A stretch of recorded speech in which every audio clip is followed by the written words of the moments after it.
네, 여러분 안녕하세요. 스마트하게 전자제품 활용하자 이선생입니다. 오늘은 아이폰 16 일반 모델 핵심 요약으로 찾아왔습니다. 이번에 아이폰 16 일반 모델이 굉장히 차별도 없이 잘 나온 것 같아서 이번에는 아이폰 16 일반 모델을 선택해 봤는데요. 과연 이 아이폰 16 일반 모델을 사용해 보면서 어땠을지 핵심 요약 5가지로 정리해 봤습니다. 그럼 바로 시작해 보도록 하겠습니다.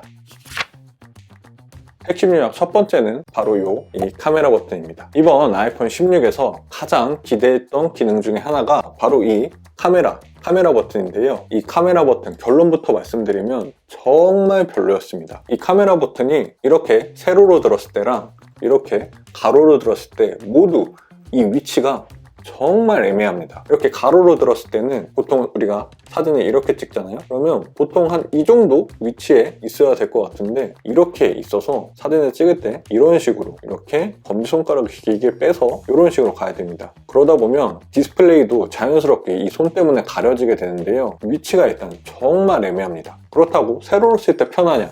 그렇지도 않습니다. 세로로 쓸 때도 이렇게 보면은 보통 우리가 카메라 파지할 때 이런 식으로 파지를 할 텐데 이렇게 바로 전원 버튼 밑에 보통 자연스럽게 이렇게 손의 위치가 가게 되는데 저는 손이 심지어 좀 작은 편이라서 이 정도지 손이 크거나 손가락이 기신 분들은 아마 더 위쪽에 이 손이 위치할 겁니다. 그런 식으로 봤을 때 이 지금 카메라 버튼 위치는 엄청 애매하게 있어요. 그래서 사실 이걸 누른다기보다는 그냥 차라리 그냥 화면에 있는 촬영 버튼을 누르는 게 훨씬 더 편한 위치죠. 카메라 위치가 정말 너무 애매하고 불편한 위치에 있습니다. 게다가 이 카메라 버튼이 또 아쉬운 점은 반셔터 기능을 지원하지 않고 있습니다. 보통 이 카메라 버튼이 가장 큰 강점은 반셔터 버튼을 이용해서 초점을 정확하게 맞추고 놓치지 않는데 가장 큰 이점이 있는데요. 아직은 반셔터 기능을 지원하고 있지 않습니다. 추후에 지원될 수도 있다는 루머가 있긴 한데 현재 핵심 요약을 촬영하는 이 시점에는 반셔터 기능을 지원하고 있지 않습니다. 그 점도 굉장히 아쉬운 점이고 카메라 버튼이 위치도 위치인데 이 버튼을 생각보다 세게 눌러야지 촬영이 된다는 점도 굉장히 불편한 점 중에 하나인데요. 세게 누르다 보면 자연스럽게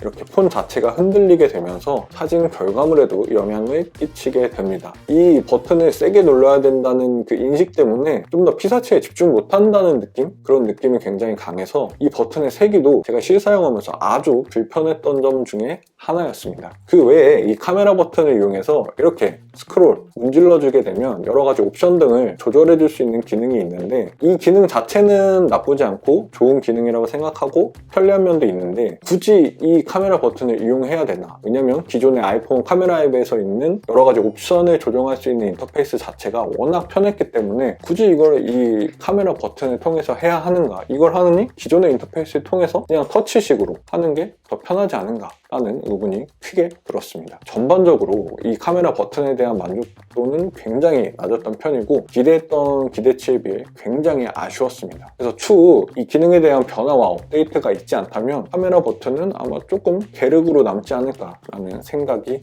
드네요. 핵심 요약 두 번째는 아이폰 카메라 고스트 현상 대체 언제 고쳐주는 거죠? 이번 아이폰 16 시리즈에서 굉장히 기대했던 점 중에 하나는 또 이 아이폰 카메라 고질적인 고스트 현상을 고쳐준다는 얘기가 있었습니다. AR 반사반지 코팅이 들어간다는 얘기가 있었던 것 같고 발표에서도 이 점을 언급했었던 것 같던데 출시 후에 어느새 스펙시트에도 그 내용이 삭제 처리가 됐고 이 아이폰 16 카메라로 촬영을 해봐도 고스트 현상 여전합니다. 고스트 현상은 촬영 결과물에서 굉장히 거슬려 보이기 때문에 이것만큼은 좀 고쳐주면 좋겠다. 그래서 이 카메라 버튼과 고스트 현상 이 두 개 고쳐주는 것만으로도 제가 비록 지금 아이폰 15 프로를 사용하고 있지만 16으로 넘어가는데 충분히 의미가 있겠다고 생각을 했는데 이게 웬일이죠? 15 프로나 아이폰 16 시리즈나 둘 다 고스트 현상이 여전히 아주 잘 나오고 있습니다. 이게 아이폰 16 시리즈 일반 모델만 그런 것이 아니라 16 프로 모델들도 모두 동일하게 고스트 현상이 나오고 있는데요. 진짜 가격도 충분히 비싼 애플의 플래그십 모델들인데 수년간 지속되고 있는 이 고스트 현상을 아직도 고치지 않고 있다는 것은 정말 안타까운 부분입니다. 요즘처럼 스마트폰으로 사진하고 영상을 많이 찍는 시대에 무조건 고쳐줘야 되는 문제점 중에 하나인 것 같습니다. 핵심 요약 세 번째는 여전한 이 60Hz 주사율입니다. 요즘에는 이 스마트폰뿐만 아니라 여러 가지 태블릿이나 모니터 같은 것들도 이미 고주사율의 제품들이 우리 주변에 굉장히 많이 보급되어 있는데요. 그래서 이 아이폰 16을 60Hz로 쓰게 되면 굉장히 역체감이 듭니다. 이전에 우리 주변에서 쉽게 고주사율 디스플레이를 만날 수 없을 때는 이 아이폰 일반 시리즈 쓰더라도 그냥 뭐 아이폰 자체의 애니메이션이 워낙 부드럽고 좋다 보니까 그렇게 큰 역체감을 느끼기 힘들었는데, 요즘에는 주변에 태블릿이나 모니터 같은 것들이 고주사율이 들어간 것들이 많다 보니까 아이폰을 쓰다 보면 묘하게 버벅거리는 이 느낌이 은근히 눈에 피로감도 많이 주고 역체감이 굉장히 심하게 나는 편입니다. 최근에는 여러 제조사들에서 100만원 미만의 중급기, 고급기들에도 60Hz 이상의 고주사율을 넣어주는 스마트폰과 제조사들이 굉장히 많은데, 아이폰 16 일반 모델 제일 엔트리 모델이 125만원부터 시작인데 여기에도 60Hz 주사율을 넣는 건 상당히 아쉬운 부분입니다. 제발 좀 올려주세요.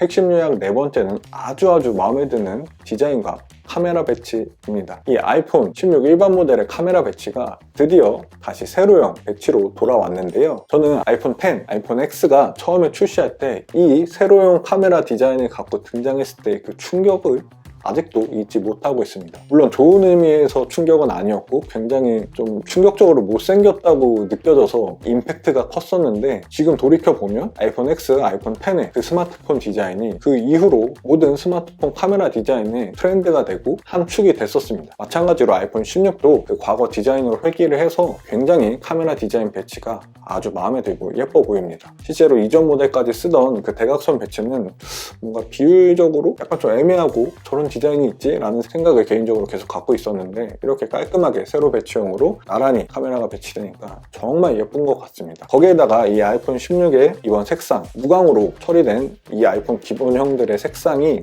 굉장히 예쁩니다. 특히 제가 폴드 6 핵심량 리뷰를 할 때 검정색과 흰색의 선택권을 뺏어서 굉장히 혹독하게 굉장히 여러 번 비판을 했었는데요. 아이폰 16 일반 모델에는 스마트폰의 근본 색상 블랙, 화이트 모두 갖고 있습니다. 물론 핑크색은 좀 제 개인 취향이 아니라서 조금 애매하긴 한데, 그 외에 요 티의 색상이나 아쿠아마린 색상은 굉장히 독특하면서 예쁘게, 그리고 일상생활에서 사용하면서 부담없이 사용하기에 아주 좋게 이 밸런스를 잘 잡아서 나온 색상이었습니다. 특히 이 본체의 무광 색상과 이 감촉도 아주 좋고, 이렇게 카메라 섬에 이 본체 색상에 맞춘 진한색 포인트 색상을 넣어서 더더욱 디자인적인 완성도가 높아진 것 같습니다. 그래서 이번 아이폰 16 일반 모델의 색상과 카메라 배치, 이 전체적인 디자인들이 역시 애플 감성이다 라는 생각을 하게 됐습니다. 저는 이번 아이폰 16 일반 모델 디자인 아주 마음에 듭니다.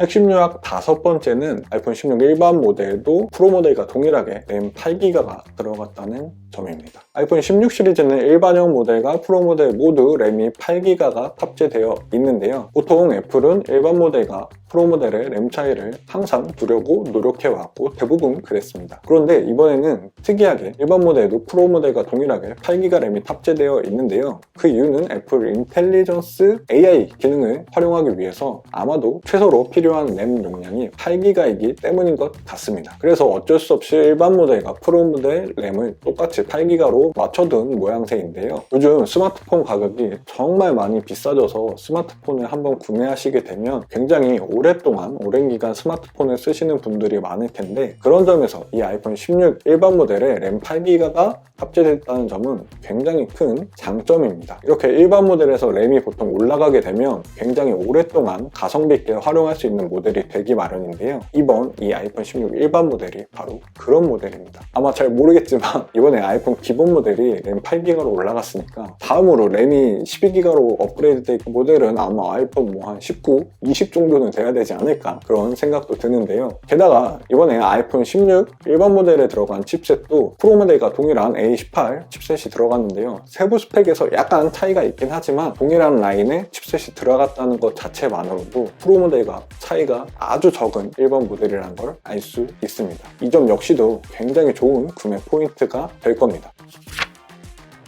이렇게 오늘은 아이폰 16 일반 모델을 핵심 요약 리뷰로 살펴봤는데요. 아이폰 15 프로 이상을 쓰시는 분들께는 뭐 굳이 아이폰 16 일반 모델이나 아이폰 16 프로 모델로 넘어갈 이유가 있나 라는 생각이 들었고요. 대신 아이폰 15 일반 모델부터 뭐 아이폰 14 시리즈, 아이폰 13 시리즈 뭐 이 이하로 사용하고 계신 분들이 고민을 하시고 있다면 충분히 아이폰 16 일반 모델을 바꾸실 만한 가치가 있고, 그동안의 애플 제품 출시 전략을 봤을 때 굉장히 오랫동안 가성비 있게 사용하실 수 있는 좋은 모델이라는 생각이 들었습니다. 네, 그럼 오늘도 영상 시청해주셔서 감사하고 이 선생은 다음 영상에서 더 좋은 핵심 요약과 꿀팁으로 찾아오도록 하겠습니다. 감사합니다.